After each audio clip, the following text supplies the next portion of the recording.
মাদারীপুরে ধানের শীষের প্রার্থী জাহানদার আলীর বিশাল শোভাযাত্রা, সমর্থন জানালেন স্বতন্ত্র প্রার্থী। মাদারীপুর প্রতিনিধির তথ্য এবং চিত্রে দেখুন বিস্তারিত।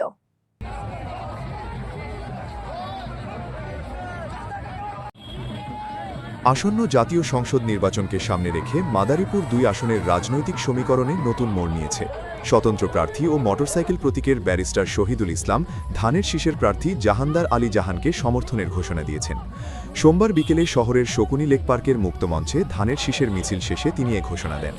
উপস্থিত নেতাকর্মীদের উদ্দেশ্যে ব্যারিস্টার শহীদুল ইসলাম বলেন, বৃহত্তর স্বার্থে তারেক রহমানের হাতকে শক্তিশালী করতে তিনি জাহানদার আলী জাহানের পক্ষে মাঠে থাকবেন এবং তাকে বিজয়ী করতে সর্বাত্মক সহযোগিতা। নির্বাচনী পথসভা শেষে বক্তব্য দেন কেন্দ্রীয় বিএনপির ধানের শীষের প্রার্থী ও জেলা বিএনপির সদস্য সচিব জাহানদার আলী জাহান। আমি আপনাদের সেবা করতে চাই।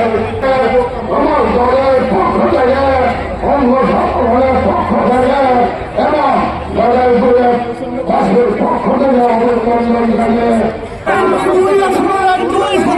প্রার্থী